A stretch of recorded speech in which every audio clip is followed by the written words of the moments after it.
नमस्कार दोस्तों। आज के लेक्चर में हम वंदे भारत ट्रेन को डिस्कस करने जा रहे हैं। ये काफी न्यूज में चल रही है। साथ ही साथ इस बात पर भी काफी जोर दिया जा रहा है कि वंदे भारत ट्रेन किस तरीके से भारत में मोबिलिटी को इनहेंस करेगी और आगे आने वाले समय में ये इंडियन रेलवेज के मॉडर्नाइजेशन में किस तरीके का अपना रोल प्ले करेगी। दोस्तों, आपको पता होना चाहिए कि कल भारत के प्रधानमंत्री भोपाल में मौजूद थे और उन्होंने रानी कमलापति स्टेशन से वंदे भारत ट्रेन को फ्लैग ऑफ किया।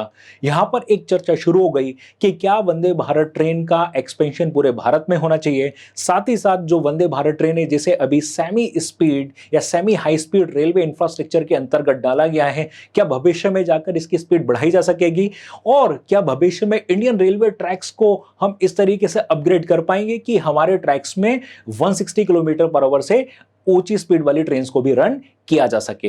तो इन सारी बातों का विश्लेषण हम आज के लेक्चर में करने जा रहे हैं। तो सबसे पहले हम लोग यहां पर डिस्कस करते हैं कि कल की हेडलाइंस थी क्या। यहां पर जो हेडलाइंस है इस पर थोड़ी सी चर्चा कर लेते हैं। प्रधानमंत्री मोदी जो कल भोपाल में थे, इन्होंने 5 वंदे भारत ट्रेन्स को हरी झंडी दिखाई थी। तो ये जो 5 अलग अलग ट्रेन से ये किन रूट्स में रन करेंगे इसके बारे में जान लेते हैं। तो सबसे पहले रानी कमलापति स्टेशन से जबलपुर तक की वंदे भारत ट्रेन, पहला रूट ये हो गया। दूसरा खजुराहो भोपाल इंदौर, ये दूसरा रूट हो गया। तीसरा मडगांव से मुंबई तक का, अगला धारवाड़ से लेके बेंगलुरु तक का और हातिया से लेके पटना तक का। ये 5 रूट्स में वंदे भारत ट्रेन को फ्लैग ऑफ किया गया है। तो यहीं से वंदे भारत ट्रेन हमारी न्यूज में आ जाती है। दोस्तों, आपको पता होना चाहिए कि जब भारत सरकार ने मेक इन इंडिया इनिशिएटिव को स्टार्ट किया था, तब इनका एक एम्बिशियस प्रोजेक्ट था कि कैसे भी करके इंडियन रेलवे को एक तरीके से मॉडर्नाइज किया जाए। और यहीं पर इन्होंने एक ट्रेन T18 के नाम से रिवील की थी या अनवील की थी। तो T18 जो वंदे भारत का पहले नाम था, उसका एक दृष्टिकोण था कि ये भारत में रेलवे के भारत के रेलवे को एडवांसमेंट की ओर ले जाएगी और यहीं से वंदे भारत की शुरुआत होती है। आप मेरी स्क्रीन में देख पा रहे होंगे, ये वंदे भारत ट्रेन है जिसे पूर्व में T18 के नाम से जाना जाता था। यहां पर आप देख पा रहे होंगे किस तरीके से प्रधानमंत्री फ्लैग ऑफ कर रहे वंदे भारत ट्रेन को। और पहले इस ट्रेन के फ्रंट में T18 लिखा होता था, लेकिन अब इसका नाम परिवर्तित करके वंदे भारत कर दिया गया है। और यहां पर आप देख पा रहे होंगे जो ट्रेन है, यहां पर मेंशन है ICF। तो ICF का मतलब होता है इंटीग्रेटेड कोच फैक्ट्री। और यहीं पर क्या होता है, रेलवे कोचेस का प्रोडक्शन होता है। रेलवे कोचेस का प्रोडक्शन होता है, जैसे ICF कपूरथला, ICF मराठावाड़ा।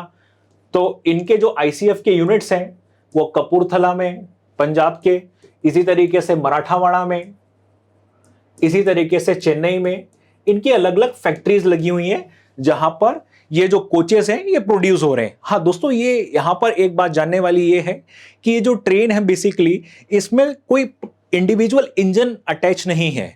मतलब यहां पर आप देखेंगे तो यहां पर कोई आपको इंडिविजुअल इंजन दिखाई नहीं देगा, पूरे के पूरे आपको कोच फॉर्म में ये सारा, मतलब ये जो इंजन भी इसमें कोच फॉर्मेट में है। तो ये एक इसकी विशेषता है। अब यहां पर थोड़ा बहुत इसके बारे में अपन डिस्क्रिप्शन जान लेते हैं। The Vande Bharat is a short distance, सबसे पहले जानना जरूरी है, ये एक शॉर्ट डिस्टेंस ट्रेन है। मतलब यहां पर अभी इसको सीमित रखा गया है, जैसे कोशिश ये की जा रही है कि इसको हम ऐसा बनाएं कि ये अभी 8 से 10 घंटे में डिस्टेंस को पूरा कर ले, क्योंकि अभी अपने रेलवे ट्रैक में कोई विशेष एडजस्टमेंट नहीं किया है, ना ही इसके लिए कोई स्पेशल कॉरिडोर बनाया है। इसलिए वंदे भारत के लिए जो ऑब्जेक्टिव रखा गया है वो है short distance. The Vande Bharat express is a short distance train service operated by Indian railways. Indian railways इसको ऑपरेट कर रहा है। और ये किसके समान बताई गई है? शताब्दी एक्सप्रेस, या आप ये कह सकते हो शताब्दी एक्सप्रेस का एक एनहांस्ड वर्जन है। ठीक है, ये दिन की ट्रेनें हैं, डे ट्रेन से बेसिकली अभी अवॉइड किया जा रहा है इनको, नाइट ट्रैवल के लिए इनको अवॉइड किया जा रहा है। कोशिश ये की जा रही है कि ये दिन दिन में ट्रैवल कर ले, लेकिन आगे जाकर आपको पता होगा जैसे जो ट्रेन से वंदे भारत उनको रात में भी रन कराने की कोशिश की जाएगी। जैसे अभी जो भोपाल इंदौर है तो उसमें भोपाल और इंदौर के बीच की जो दूरी है वो रात में ट्रैवल होगी, जो इंडिया की मेजर इंडियन सिटीज को कनेक्ट करेंगे। इससे बेसिकली क्या होगा, ट्रांसपोर्टेशन कम समय में होगा, ट्रैवलिंग आसान हो जाएगी और एक तरीके से जो छोटे मोटे व्यापारी लोग हैं वो कम समय में 2 बड़ी सिटीज के बीच की दूरी को ट्रैवल कर पाएंगे। तो ये एक इकोनॉमी के लिए भी थोड़ा सा पॉजिटिव साइन रहेगा। ठीक है, और ऐसी सिटीज को कनेक्ट करने की कोशिश की गई है जो एक दूसरे से कम डिस्टेंस में जुड़ी हुई हैं, मतलब जिनके बीच की दूरी एक दिन के अंदर ट्रैवल की जा सकती है। ऐसी सिटीज को पहले फेज में जोड़ा जा रहा है। अब ये जो ट्रेन है ये सेमी हाई स्पीड को सपोर्ट करती है। अब यहां पर देखो क्या है, जो ऑपरेटिंग स्पीड है वो 160 किलोमीटर प्रति घंटे तक की है, 160 किलोमीटर पर आवर तक की है, और वो भी दिल्ली भोपाल लाइन में इस स्पीड को टेस्ट कर लिया गया है। लेकिन मोस्ट ऑफ द जो इंडियन रेलवे ट्रैक्स हैं उनमें जो अभी एवरेज स्पीड इसकी निकाली गई है वो 110 से 130 किलोमीटर प्रति घंटे की है। तो यहां पर आप मान के चलो कि 160 किलोमीटर प्रति घंटे तक की स्पीड से ये ट्रैवल कर सकेगी, ठीक। और जहां पर ट्रैक्स की कंडीशन अच्छी नहीं है वहां पर ये 110 से 130 किलोमीटर प्रति घंटे की स्पीड से ट्रैवल करेगी। अब ये जो ट्रेन है इसको ट्रेन 18 के नाम से जाना जाता था, और इसको जो डिजाइन किया है वो एक ऑर्गेनाइजेशन है, रिसर्च ऑर्गेनाइजेशन है जिसका नाम है RDSO, research design and standards organisation, RDSO। और इसके जो हेडक्वार्टर्स हैं RDSO के वो हैं लखनऊ में। तो आपने एक चीज नोटिस करी होगी, ट्रेन का काफी यूनिक डिजाइन है। ट्रेन की जो मैन्युफैक्चरिंग हो रही है वो किसके द्वारा की जा रही है, इंटीग्रेटेड कोच फैक्ट्री ICF के द्वारा की जा रही है। नॉर्म्स जो बने, पैरामीटर्स बने वो RDSO के नॉर्म्स है, पैरामीटर्स है पूरे, उनको फॉलो किया जा रहा है। कोशिश ये की जा रही है कि इस ट्रेन का जो मेंटेनेंस है लो कॉस्ट मेंटेनेंस, और इसका जो ऑपरेशन है वो भी थोड़ा सा क्या है, लो कॉस्ट जाए, इकोनॉमिक जाए। फिर भी यदि अपन बात करें जो 16 कोच यानी 16 डिब्बे वाली जो वंदे भारत ट्रेन है, इस एक ट्रेन की कॉस्ट लगभग 115 करोड़ रुपए आ रही है। 27 जनवरी 2019 इस दिनांक को ट्रेन 18 को रिवील किया गया था और उसका नाम फिर वंदे भारत एक्सप्रेस कर दिया गया। 15 फरवरी 2019 को ट्रेन 18 को T18 को वंदे भारत नाम दे दिया गया था। तो थोड़ा सा क्या होता है कि एक स्वदेशी वाली फीलिंग लाने के लिए, क्योंकि T18 थोड़ा सा ऐसा लगता है कि ऐसा तो नहीं कि भारत ने विदेश से तकनीक ली हो या विदेशी कंपनी को इसकी मैन्युफैक्चरिंग कर रही हो। अब ये जो डिजाइन है बेसिकली वो जनता की सुविधा को देखकर बनाया गया है, मतलब इसको आप ये कह सकते हो पैसेंजर फ्रेंडली है। The ergonomic design and passenger amenity such as bio vacuum toilets. आपको पता होना चाहिए जो बायो टॉयलेट्स हैं इनको सबसे पहले DRDO ने बनाया था। और एक्चुअली होता क्या था कि जो सैनिटेशन है वो हमारे ट्रैक में बिखरा पड़ा रहता था, जिससे बीमारियां फैलना शुरू हो गई। साथ ही साथ ट्रैक दिन भर गंदे रहते थे और जो वाटर कंजम्पशन था ट्रैक्स को क्लीन करने में वो भी ज्यादा होता था। इसलिए DRDO क्या बायो टॉयलेट्स लेके आया। अब जो आपका सैनिटेशन है, जो एक्सक्रीटा है, वो पूरी तरीके से प्रोसेस हो जाता है with in the toilet with the help of bacteria. तो इसमें बायो टॉयलेट्स हैं। इसके साथ साथ आपको ऑन बोर्ड वाईफाई मिलेगा। ऑन बोर्ड वाईफाई से क्या होगा कि यदि आप ट्रैवलिंग के दौरान कुछ अपना ऑफिस का वर्क करना चाहते हैं, जैसे रिमोट वर्किंग सिस्टम में आप जानते हैं, तो वो भी आप कर पाएंगे। डिजिटल एंटरटेनमेंट स्क्रीन लगी होगी जिसमें आप म्यूजिक या मूवी कुछ भी एंजॉय कर सकते हैं। नॉइस फ्री यानी बाहर, ट्रेन के बाहर की नॉइस आपको अंदर नहीं पहुंचेगी। और डस्ट फ्री कैबिन्स हैं। कैबिन्स को भी काफी साफ रखने की कोशिश की गई है ताकि आपका ट्रैवल लग्जरियस हो, कंफर्टेबल हो। आपको एमिनिटीज प्रोवाइड की जा रही है। साथ ही साथ सिक्योरिटी को ध्यान में रखते हुए इसको कवच इनेबल्ड किया जा रहा है। ये आपको जब मैंने बालासोर के ऊपर वीडियो बनाया था तब मैंने इसके बारे में बताया था। ये एंटी कोलिजन सिस्टम है। जब दो ट्रेन एक ही ट्रैक में आ जाती हैं तो कवच क्या है, ऑटोमेटिक ब्रेकिंग सिस्टम का काम करता है, जिससे किसी भी एक ट्रेन को किसी एक स्पॉट पर रोक दिया जाता है। तो एक कवच इनेबल्ड है। साथ ही साथ फायर प्रोटेक्शन, क्योंकि एसी कोचेस हैं सारे के सारे, तो कल को शॉर्ट सर्किट जैसा कुछ इंसिडेंट्स नहीं हो जाए, इसलिए फायर प्रोटेक्शन से इसको इनेबल्ड किया गया है। और फ्लड प्रोटेक्शन मैकेनिज्म भी इसमें बिल्ड किया गया है। तो यहां पर यदि अपन बात करें तो आपको दो चीजें मिल रही हैं, एक तो एमिनिटीज मिल रही हैं आपको, और दूसरी आपको सिक्योरिटी भी मिल रही है। दोनों चीजों से इसको इनेबल किया गया है। अभी जो वंदे भारत ट्रेन है वो ICF चेन्नई द्वारा बनाई जा रही है, और सरकार ने अगस्त 2023 तक 75 वंदे भारत ट्रेन को बनाने का लक्ष्य रखा हुआ है।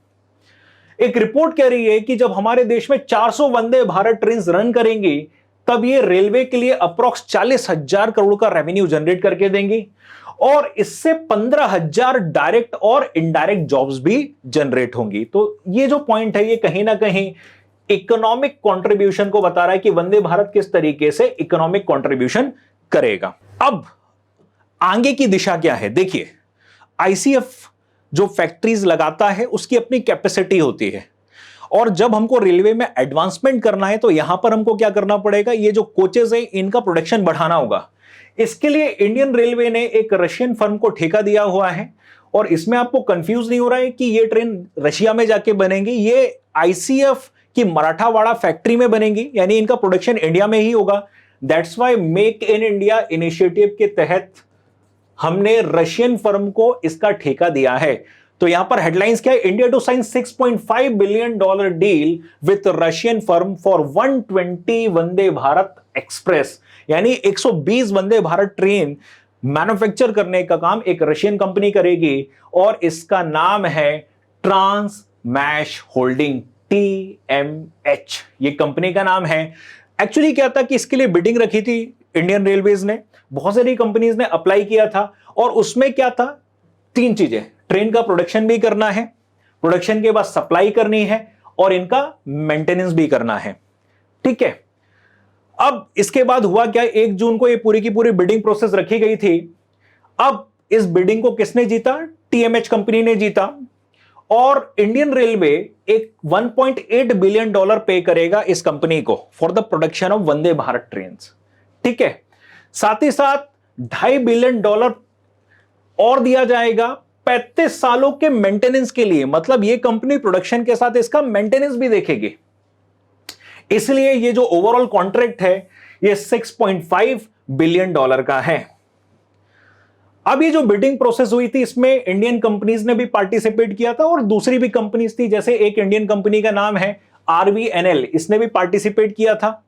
इसके बाद आल्स्टॉम करके कंपनी, इसने भी, स्टैडलर करके कंपनी, इसने भी पार्टिसिपेट किया, साइमंस ने भी पार्टिसिपेट किया था और इनफैक्ट आपका BHEL ने भी पार्टिसिपेट किया था। लेकिन as you know bidding process में जो सबसे कम बोली लगाता है और ज्यादा सर्विसेज देने की बात करता है उसको ही ये बिड दे दी जाती है। तो जो बिड जीती है वो रशियन कंपनी TMH ने जीती है। ट्रेन की मैन्युफैक्चरिंग कहां पर होगी? ICF की मराठावाड़ा फैक्ट्री में।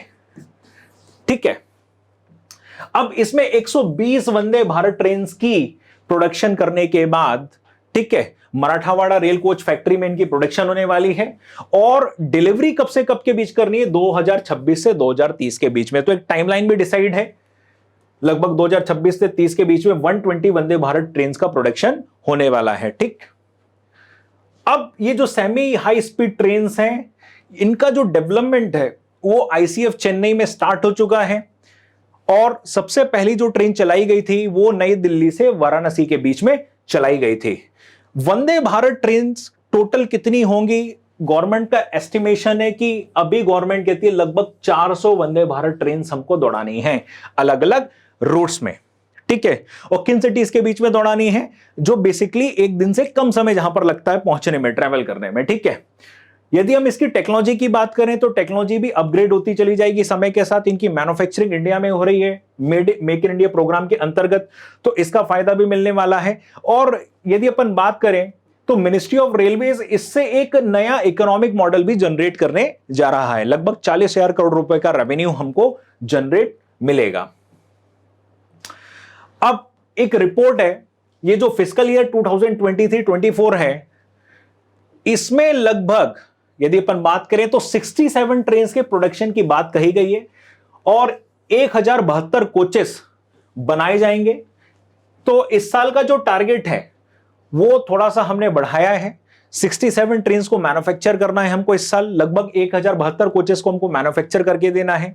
तो ओवरऑल देखा जाए गवर्नमेंट की जो पॉलिसी समझ में आ रही है कि वंदे भारत ट्रेन का प्रोडक्शन आगे आने वाले दिनों में बढ़ने वाला है। रशियन कंपनी TMH को इसका ठेका भी दे दिया गया है। ICF मराठावाड़ा में इनका प्रोडक्शन होने वाला है और आगे जाकर और बहुत सारे रूट्स में वंदे भारत ट्रेन पहुंचेगी। अब कल प्रधानमंत्री ने एक बहुत महत्वपूर्ण बात कही। देखिए, यहां पर यदि आप UPSC के एस्पिरेंट हो तो आपको समझना होगा वंदे भारत ट्रेन भारत के कल्चरल हेरिटेज को भी बढ़ावा देने जा रही है। फॉर एग्जाम्पल, एक रूट इन लोगों ने डिसाइड किया है इंदौर, भोपाल खजुराहो। अब आप सबको पता होना चाहिए कि खजुराहो इंटरनेशनल टूरिज्म के लिए काफी पॉपुलर है। यहां पर बहुत सारे फॉरेन टूरिस्ट देखे जाते हैं और यहां का जो आर्किटेक्चर है पूरी दुनिया में मशहूर है। अब ये रूट क्यों चुना गया? इंदौर से भोपाल तो बहुत सारी सर्विसेज हैं और वंदे भारत का जो फेयर भी है उससे कम फेयर में आपको सर्विसेज मिल रही हैं। लेकिन यदि इंदौर को खजुराहो से आप जोड़ते हो बाय वंदे भारत, तो यहां पर सबसे पहले जो डिस्टेंस है वो लगभग 7-7.5 घंटे की हो जाएगी।